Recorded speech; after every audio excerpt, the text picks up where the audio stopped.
This is really an honor to be with you all on this weekend late evening. Sir, how much time I have? 45 minutes for your presentation. Okay, sir. Great. Uh, Friends, this presentation specific to NGOs has two background issues. Number one, I started my career after my graduation with an NGO in Rajasthan. I was working with farmers how to do agriculture with water, because Indira Gandhi Canal came for the first time in Rajasthan, and there was really a lot of gaps between agriculture technologies and what farmers were doing in villages. So I had a close interaction with how actually NGOs and development agencies should work.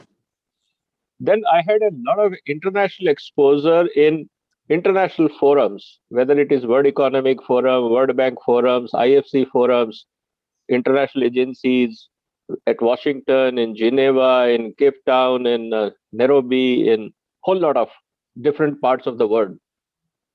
And there I realized that how NGOs work. And sometimes in meetings, I used to say that why every NGO is quoting that we want to do this project which is $1 million, $2 million. And I was used to tell my friends that we can do in India in about maybe 50,000 rupees or 1 lakh rupees. Why you need $1 million for this? And that too on experimental basis. So they say, Mr. Sardana, these are, different classes of people. They are different ways of working. So it is better observe. Then maybe you can react later. So there are a lot of things which are there between the whole thing which is going on. What I have done is for today's presentation, I have collated some facts. Why I'm saying this? Because please appreciate that it is a commercial word. And in commercial world, everyone has a defined agenda. When we talk about corporate strategies, similarly, countries have strategies. Similarly, Vijay, yes, sir. just 1 second only. I had requested our teacher, Mr. Haribhakti, also to join. He has joined. Just say a word about him and let's move Sure, on. sir. 1 minute. Sure, sir. Thank you, sir. Yeah. So what we have to look at here is that what happens in when it comes to it's an ecosystem called NGOs. Now, there are a lot of ways or perceptions about NGOs as if they are working in the area of only social work, charity, working with poverty, working on social cause, and so many things. And this was the perception of a common man, even that was my perception. But as you go into deep into the system and you realize that NGOs itself is an economic activity and they have well-defined agenda. So like we say in society, there are different actors, they play their role. What roles NGOs play, how they operate, what they operate. I'm sure many of you must have seen many of them and must be having your own experiences. What I'm sharing here is what I had experiences. There are always exceptions, but on an average, the domain in which I was working, and I'm still working in the area of development, where India is becoming a big market, how people are looking at in India, how NGOs are going to play their role, all those factors in some slides I have just collated just to simplify and to put the perspective in with numbers and facts. So I'm now going to share my presentation, and hopefully this will be of interest to you.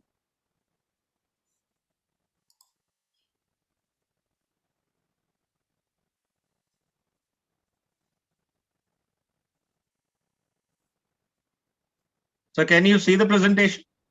Oh, you have to share, I think, on the bottom right corner again. No. Till now, no. Okay, just a minute, sir. Yeah, it's come now. Your screen, but the presentation is to come. Can you see the presentation now? Yes. Okay, so this is screen sharing on which this is a PDF presentation. So what I'm trying to look at is that what is happening, how these NGOs are working, what all the way we work in corporate world, try to develop a similar synergy and operating guidelines, and you will see that how interesting it is when we talk about NGOs and how we work as corporates, and why as a corporates and policymakers very often we lose in front of NGOs. And this is very interesting to look at. Now, this first slide, it clearly shows that when India is trying to become an economic, or we are trying our economic journey, there are definitely going to be icebergs on the way. And who are they? Why they are there? Some of these slides will help you in understanding that perspective. All data is from reliable and official sources, so no assumption. So that if you say that from where you got this data, all references are there, all can be shared. Views are personal. You may differ with my views. That's all part of democracy, so we have to respect that. Every funding from outside India must be accounted for in the national interest. That is what we have to look at it, because in today's world, how and why people don't want India to grow is very, very important for us to understand. International forums, if you go, and you will realize that there are a lot of international friends, whether you talk about America is our friend, Russia is our friend, Europe is our friend. I'm talking of international level. When it comes to diplomacy level, things are not as simple as it appears. No one wants India to become a superpower or a big economy. This underlining factor we have to always keep in mind. And then you will appreciate why. And that's what I'm going to share with you with more facts. Content of the presentation is why NGOs and developing economies are target of Western funded NGOs. What is the size of NGO sector in India? How foreign funded NGOs work in India and their activities? How NGOs build their case and they generate funding? New issues which foreign funded NGOs will take up in coming days. Actions taken by Government of India, you all know. And just a case study on edible oil, because India is importing 70% edible oil. And we want to become self-sufficient. And if it means India is the largest importer of edible oil in the world today, why people are targeting palm and how India is made accountable in the whole process is also very interesting to see that how things are going to unfold in coming days. Foreign funding NGOs, if you look at the basics now, coming back to look at this chess game. This life is not as simple. Very often we discuss in TV studios and other things. It is actually a very interesting chess game. Point here comes up is that from now onwards, if you say 22 onwards, the future of global economy is in developing economies. And you all know, you all are affiliated with economy and business. Developed markets are actually saturated. What is the growth rate in Europe? Maybe 1 to 2%, hardly. What is the growth rate in America? Maybe 1%, maybe less than that. Because in developed economy, when per capita income is maybe 30, 40, 50, 60,000, 100,000, $1 lakh, how much extra people will consume? So it is actually the growth of economic activity is in developing economy where people are either underfed, basic infrastructure is missing, healthcare is missing, education is in a development stage, and so many other factors. It means the growth is in developing economies, not in developed economy. Now, so far, think of a countries, and this is classic example if you look into Human Development Index, Hunger Index, look at their parameters. All those things are actually designed in such a manner that you constantly try to project that Western world is always a developed world and rest of the world will remain developing. Now, in order to retain this supremacy, you have to design models and parameters, and they keep changing these parameters and models so that the supremacy remains in Western world. They don't want developing economies in Asia, Africa, Latin America to be projected as they are doing better than the rest of the world. It's a very well-defined international diplomacy or you say political agenda. Otherwise, who will listen to you? Now, this is what one has to look at it. So when it comes to economic activity, so far Western world, whether it is Europe, whether it is America, whether it is some part of Japan and other OECD countries, they want their supremacy to sustain. But they also know that because of technology, because of internet, knowledge is spreading. So gap is shrinking. How to retain that? Now, this is an underlining factor. If you sit with the international diplomats in informal, like you say, in the evening with a glass, and then informally they share with you what is happening in the world market, which generally is not published anywhere. So what is written in many literatures in international diplomacy and what is actually done, there is a mismatch. So that is what we have to keep in mind. Coming to the important aspect is why economy is in the developing economy. Ultimately, the factor of economy or foundation of any economy is consumption. Consumption depends upon population.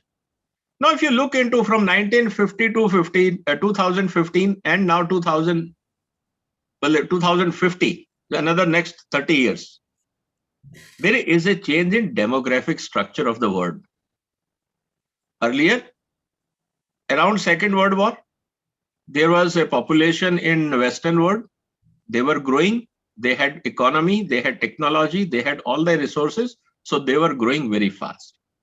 In last 20 years, we have seen that shift is started taking place towards countries like India, China, Bangladesh, Russia, Mexico, Brazil. We are growing. Indonesia, Philippines, etc.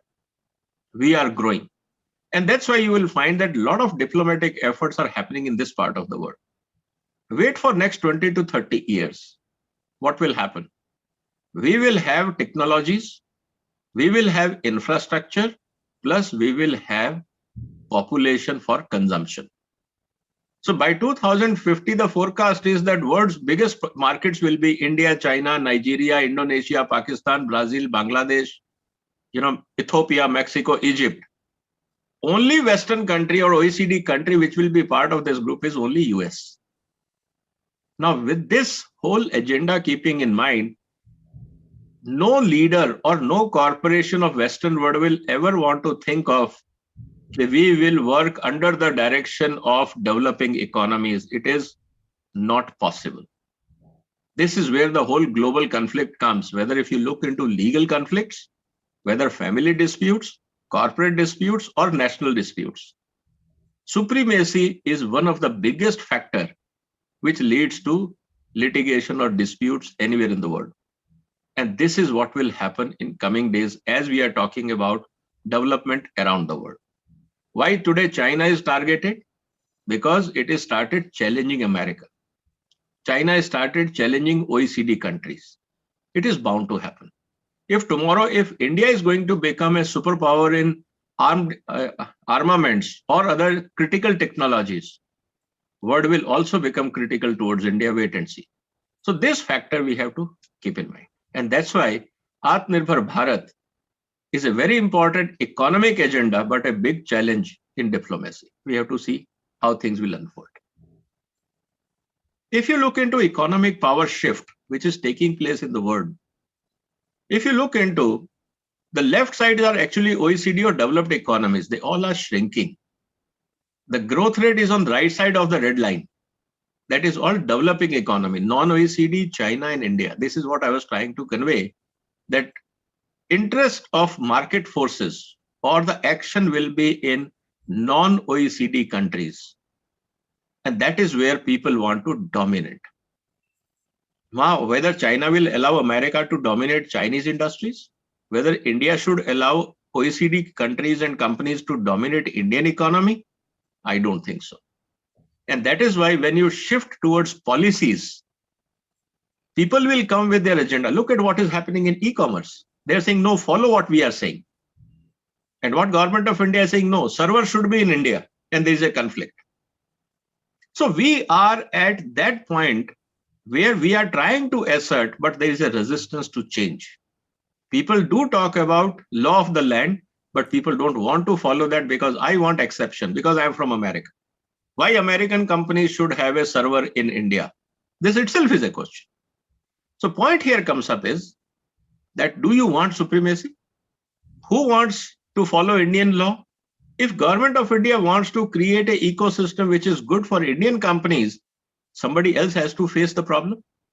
Will they accept it? These are going to be the important issues.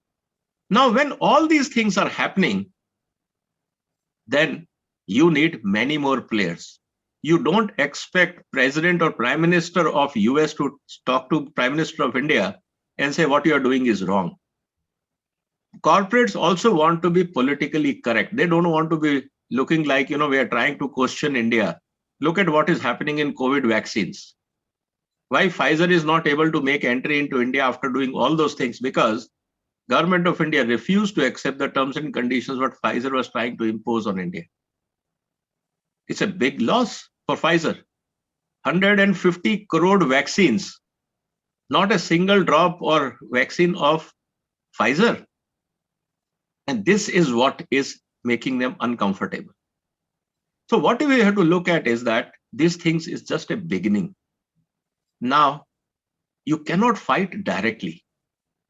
Now you need indirect players. And that is where the role of NGOs will become more critical. And as I'm going to share with you that how they are going to work and what we have to look at it. So what is happening? Foreign funded NGOs have given a very clear mandate and target to what they have to do. Delay the development process by disrupting planning and execution. You say, many of you say, why I'm making this bold statement? I'll come with facts, what I have noticed and what you can also read in the newspapers. And this is, I'm not saying something which is eureka, it is all over. Only thing is I'm trying to connect the dots. India is emerging as a developing economy going to challenge many existing powers in the world market. If India's infrastructure improves, if India's science and technology improves, if India's energy security improves, tomorrow if India, imagine, is going to become an EV country, electric mobility, and mobility is coming via solar energy, you don't need fuel, you don't need petroleum, you don't need coal that much, and remaining coal you already have in this country. Then what will happen? Who will export to India? The 120, 30, 40, $300 billion which we are spending every year in sourcing energy, that will be conserved in India, and that will boost India's economic activity further. Who wants India to become a global power? And that is what we have to look at. So what is the agenda? Target energy security of India. And that's why you will find every time when there is a big activity happens, coal mining, coal projects, hydropower projects, atomic power projects, you will always find agitation. And just scan the newspapers in last couple of weeks. Some of the NGOs have started raising issues on solar power of India. Read some of the newspapers. Rajendra, please mute yourself.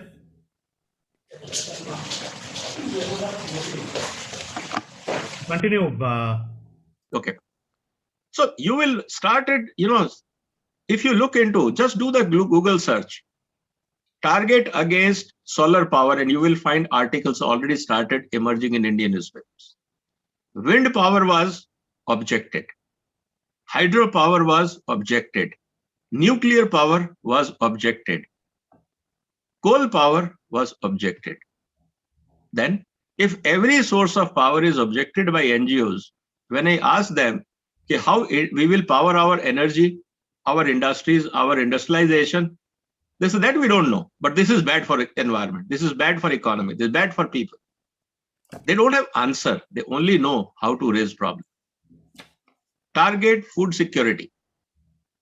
All the NGOs, those who are funding non-GM campaigns, these all are countries, those who consume themselves GM foods.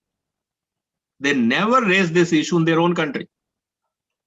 But they want new technologies and agriculture should not come to India, because if India becomes a food self-sufficient, today we are importing almost $20-30 billion worth food item from different parts of the world market, where they will export. Wait and see the problem. Because if India's population is increasing, if food productivity will not increase, our soil health will remain stable, our water tables are going down, there's bound to have food insecurity. So technological interventions are required. Why farmer agitation was supported by foreign funded NGOs?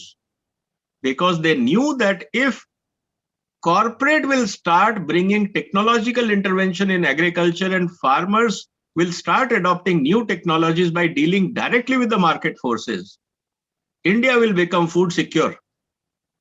If India will become more food secure because of growing population, what will happen to India? They will not listen to anyone. Because one side they are trying to become energy secure, then they are trying to become food secure.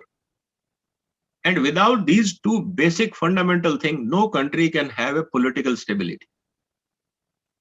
So continue to question both India's energy security and food security. Third issue comes up is mega projects. Because MSMEs do not challenge their existence in world market. It is companies like Reliance, companies like maybe Birlas, maybe Tatas, maybe JK Group, maybe Murugappa Group, maybe Hero Honda type large corporates. If I say top 100 corporates, they are actually challenged to the world market, and they don't want them to grow. So there are systematic ways to handle them. All these activities which are directed towards exports or self-sufficiency in India will always be questioned by NGOs. In brief, kill Atmanirbhar Bharat agenda. India should not become Atmanirbhar. The reason is India is 1.4 billion population market. There is no bigger market than this in the world. So, and if biggest market of the world will become self-sufficient, where America will export? Where Europe will export? Will they export to Africa? If they export to Africa, they have to give subsidy. They have to give grant. They cannot make profit there. China has done its own game plan. They are trying to reduce their dependency, or they are trying to neutralize. That's why China has its own challenges. So the next biggest market is India. Do not allow this market to slip out from the hand and do whatever is required. So imagine, sir, if I have a market of $100 billion in India, to retain that market, if I have to spend $10 million through NGOs, don't you think it is a worth business proposal? That let NGOs sit around Delhi, block the highways, block the major projects, block the transport systems, block the mining area, block the nuclear power project in Tamil Nadu, block hydropower projects. Is it difficult to spend $10 million to save $100 billion worth market? It's not difficult. And that is what we have to look at it. Why suddenly you will find agitation in one place or the other, and that too in a very targeted manner. So what is the scale of NGOs? CBI was directed by Supreme Court to collect the information and submit. And that's what I'm saying. What I'm going to say is all based on data. And what I'm quoting here is from a CBI report, which was submitted to Supreme Court. There are 31 lakh NGOs in India. It means they are 250 times more than government hospitals. There is one NGO on an average, between 400 people, whereas one policeman is between 710 people. So number of NGOs, look at the concentration. Now, they may not be big registered NGOs. You will find 3, 4, 5 small NGOs working in some taluka. They all are like your branch offices. If in a corporate language, if I say that from your factory, they are like distributor, then they are sub-distributor, then you have a retailer, and then you have a consumer. NGOs also work like this. They are highly organized. very often we feel non-government organization does not mean unorganized sector. They're highly organized. So that is what one has to look at it. This is the scale. How much funding they got? If you look into, very interestingly, almost 510 billion Indian rupee was given in 3 years. Soon before election, if I say 12, 13, 14, that time, almost $3 to $5 billion is average inflow for NGOs every year. That I am saying, which is official. Now, where they work, when you talk about NGOs, they are working for poverty, development. 80% of NGO funding goes to where? Delhi, Andhra Pradesh, Maharashtra, Kerala, Tamil Nadu, Karnataka, and West Bengal. They are not poor states like Bihar, Odisha, Rajasthan, MP, Jharkhand, Chhattisgarh, Northeast. Please now look at the comparison. Why NGOs are working in industrial states of India? Why they are not working in Bihar, Odisha, Rajasthan, Chhattisgarh, Northeast? 80% money goes into the states where there is already industrialization, mining activities. It means what is told us is that NGOs are working for poverty. Then it's good if they work in Odisha.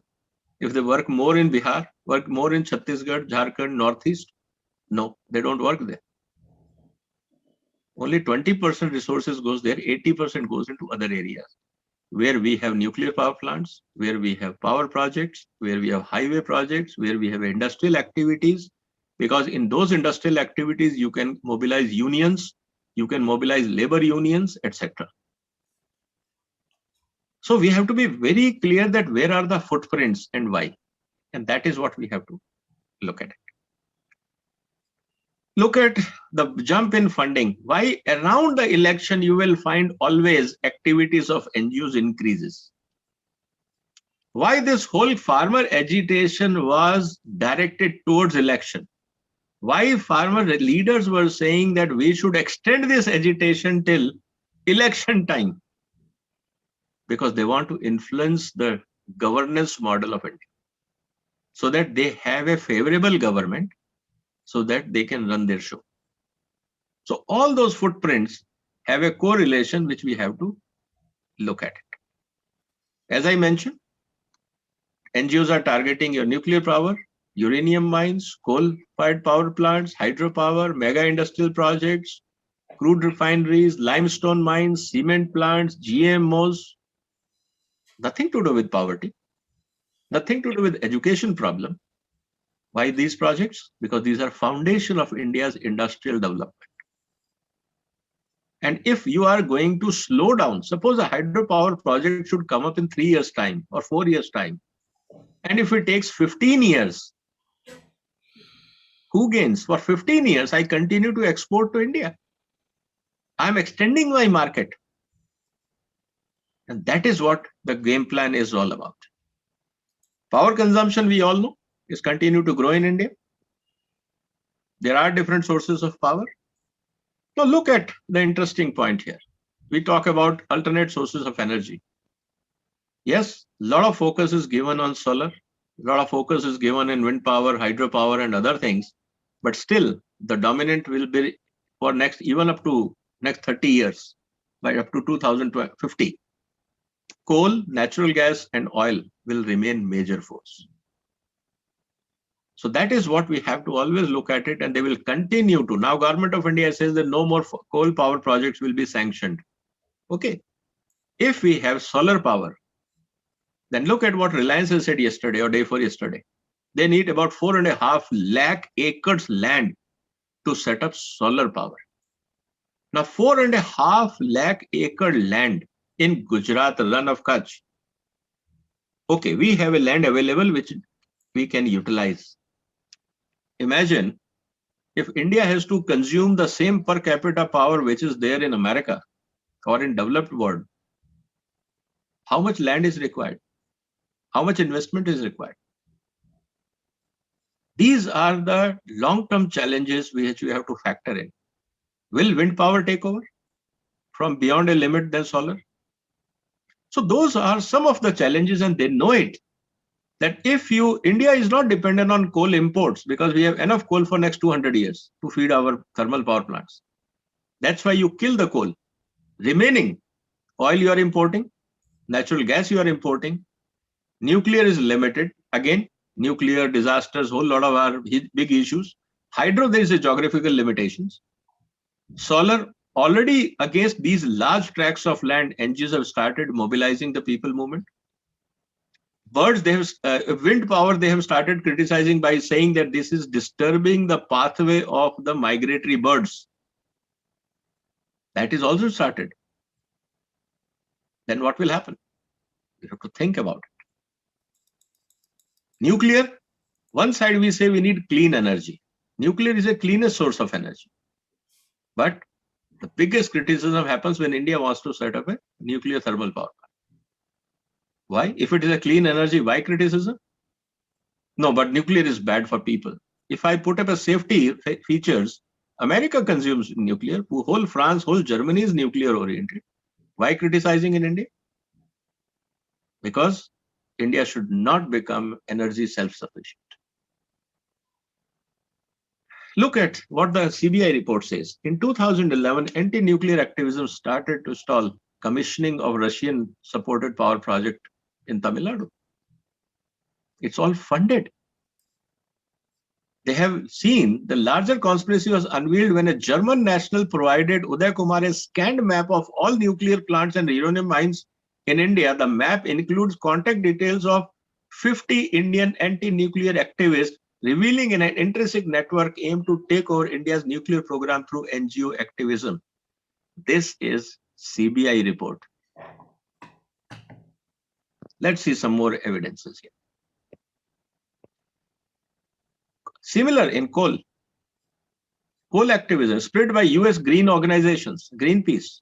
So one side you are talking about German against nuclear, then against coal, which is funded by US organizations. NTPC is ranked as first offender with 47 projects. It's offender. If you are producing power from coal, it's offense. And this is what we have to look at in interesting. And that's why all ultra mega power plants, whether it is for Reliance, whether it is Adani's or Tata's, all are targeted in one way or the other. Similarly, minings. Without mining, you cannot have natural resources. Again, it is targeted by saying you are encroaching on native people's land. Adivasi ki zameen pe aap kabza kar rahe hain. You are uprooting the forest of India. So stop mining. They know it. That if you have to run an industrialization activity, mine cannot be shifted. It has to be there only. And what is wrong if I remove 1,000 trees and plant another 10,000 trees somewhere else? Younger trees are better oxygen producers than older trees. It's a basic science, but they are not interested in oxygen. The point here comes up is, there is a reason. If I migrate and shift the whole village to other side of the mining area, no, you cannot do it because there's an emotional attachment of villagers to that plot of the land. These are all planted activities. So like this, if you look into what is happening, classic example, the Dutch government funded NGO have slowly shifted focus from human rights in Kashmir to the twin issues of violence against women and prevention of extractive industries in Northeast. They don't want, because Northeast is a huge potential for mining and also hydropower, and all were protested. And that is what the game plan is, because that should remain underdeveloped. Same thing when it comes to anti-GMO activities. In fact, when I was talking on these things, Greenpeace came to me. And this is my personal experience. Okay, Mr. Sardana, you are supporting technology intervention in agriculture. This is wrong. Why? Then the issue was very simple. That you tell me how India should achieve food security. I asked this question straight to Greenpeace people, those who came to meet me at my place. And I told him, if you have any food security plan for India via organic route, via zero budget agriculture, whatever you talk about. I have no problem. Just give me something so that I can understand that how you are planning to go for food security of India.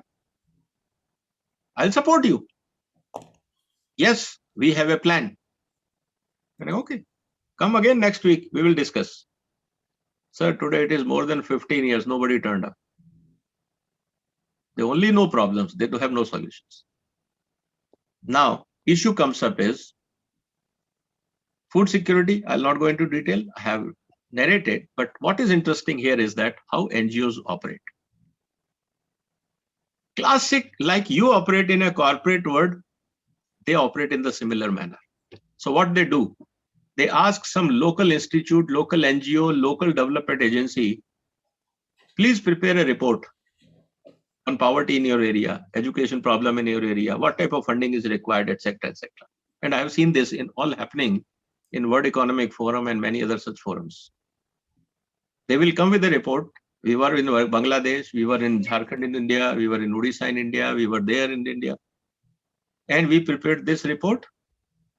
And this is what we want to do. Income generation activity, this activity, that activity, and this will need so much money. And there are donor agencies, even private philanthropies. They are willing to put money for that. And there's all philanthropies are directly, indirectly funded by some large corporates of the Western world.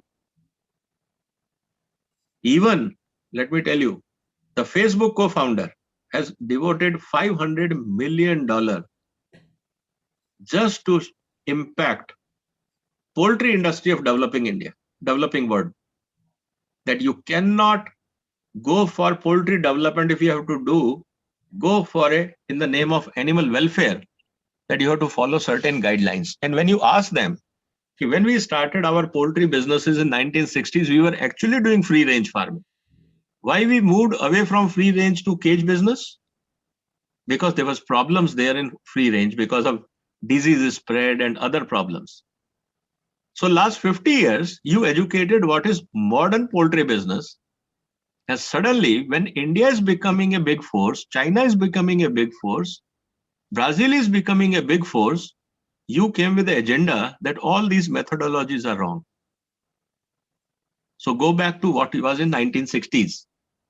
Have you eliminated, is there any problem, how to solve the existing problem of 1960s? No, that we don't know. How you are going to control the disease in birds? That we don't know. How you are going to solve the problems of reptiles in poultry farms? That we don't know. But now the agenda is how to restrict the growth of many sectors in developing economy. So first you get these survey reports done by the local NGOs. What are the focus areas? That if you look into the nomenclature, which is very interesting. The nomenclature reads out like, for the protection of human rights, just a deal, means fair deal for a project affected people like tribals, protection of livelihood of indigenous people, protection of religious freedom, democratic and accountable government, economic fairness, etc. These are the English terms used when it comes to funding. So what is happening now? All those things are rotated around, as I mentioned, the power, the construction, the industrialization, and industrial corridors. What is the new future agenda? Definitely climate change is a concern for all of us. But now when it comes to climate change, look at the parameters of climate change. India should control the methane emission. India. But we are not interested in making a parameter that what should be the methane emission per capita. No Western literature you will find talking about pollution per capita. They will always say pollution per country. It means if India has to do 1 million ton and America has to do 1 million ton, it means 1.4 billion people have to meet the target, and America, which is 1/5 the population, has to meet the same target. It means they can create 5 times more pollution to maintain their lifestyle, but India cannot. These are distorted parameters in global reports. We talk about equity, but never exist. So those are some of the things which one has to look at it. So what Government of India has done, we all know, they've come out with guidelines and so many things. Look at another interesting thing. We all talk about water footprint pollution. When we talk about this, we all say sugar cane is a water guzzling crop. Paddy is a water guzzling crop. Look at what is olive. 1 liter of olive oil consumes 14,726 liters of water. Now, it is more water guzzler than paddy and sugarcane. Have you ever seen any criticism of olive oil in any literature in the world? Just recall, you will never find. Why? We never hear a single word that olive oil is bad for environment. Sugarcane is bad, rice is bad, palm is bad. Not a single word on olive. The fact is, if you look into this, oil palm is 5,000 liters, whereas olive for the same quantity is 15,000 liters. But they will criticize palm oil. They will never criticize olive oil. And this is a UN data. I have mentioned the source here. And this is what we have to differentiate, that there is a selective communication which is taking place. Beef fat, lard fat, what they consume in their own saturated fat in their own diets, they don't criticize. Classic example in the Western world. Coconut oil is pure poison. It's a report from Harvard University. Go and check on internet. Coconut oil is a pure poison. It's a research from Harvard. Can you imagine? And in Kerala, we are consuming coconut oil from centuries. How many people died? This is what we have to look at, the selective, distorted communication in the world to criticize. Another example I give you, please recall. When they had to introduce soybean in India, what was the campaign? Mustard oil is bad for health. Mustard was declared non-edible oil in the Western world. And in India, we are consuming mustard oil from centuries, thousands of years. It is our native crop. But it was planted information so that people move towards soybean oil, leave mustard oil. Otherwise, where was 50 years ago soybean oil? And what happened in the process? We killed our groundnut. We killed our till industry. And fact of the matter is, groundnut is nutritionally far superior than olive oil. Till oil is one of the best edible oil in the world. Olive oil is nothing in front of that. But this was all created so that we create a market for soybean and olive oil and kill the domestic economy, which is based on mustard and till oil and groundnut oil, coconut oil. Our oils are far superior nutritionally. And that is what we have to look at it, that how systematically the planted information is against the word. Look at how the criticism is happening. This is how the word market moves. I'm just giving you a live example. I'm closing in another 2 minutes. 1985, palm oil was not a big challenge. But when palm started growing faster in the world market, the fact of the matter is, in edible oil, there is a substitution factor. That as oil today, all food industries, whether you talk about McDonald's or Pepsi, Coke, all snack food industry, they all use palm oil. They keep talking about, okay, we only use good oil, good oil. Go to Pepsi pack, go to Haldiram, go to anyone, they all use palm oil. Nothing else, because that is the cheapest oil. Simple logic. Till 85, palm was a small segment, so there was no criticism. But in last 15 years, you must have seen there's a huge hue and cry against palm because palm started challenging soybean market. And palm was actually deciding the world prices.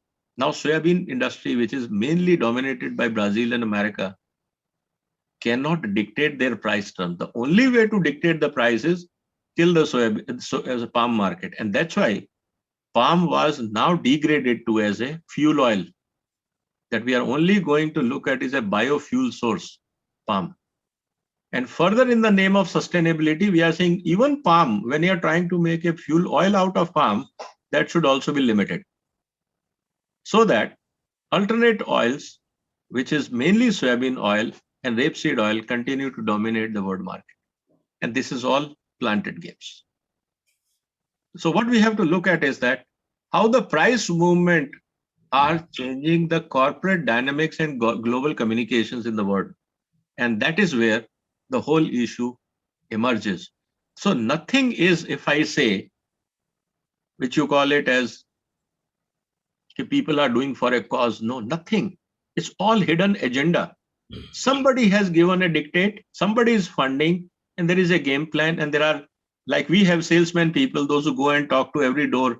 If my product is good and this is the right way of doing it, NGOs are also doing their sales game activities. There is no charity here. It's all with driven agenda. And that's what we say. There are funds available. NGOs, you go with the proposal. Okay, this is my proposal. I'm going to work in India on the name of human rights and education, democracy. And there are people, those who will fund, but they will also tell you. And that is what we are trying to say, is that, it's like all NGOs are pulling the big cart, but what is inside the funds, whether it is for terror, whether it's a conversion, whether it is for disruption, you don't know. And that is what actually happens. Otherwise, who is funding 5-star culture of all NGOs? You go to all foreign funded NGOs offices, they are in the peak of the business centers. Their offices are well decorated, well maintained, air conditioned. Most of the NGOs have a better office than corporate offices. 1 second, sir. So that is what one has to look at it. So what is happening in the world today? People are talking about charity. Go and look into any of NGO seminars. They all discuss poverty, misery, but they do nothing. Only talking is agenda, doing is nothing. And that is what today what is happening. And 3 months back, there was I'll also come to the Supreme Court judgment on that, where what is going on there. So there is, after CBI report, which Supreme Court says there are systems changes taking place. Today we know what is happening against this petition. That why Government of India is controlling the foreign funding.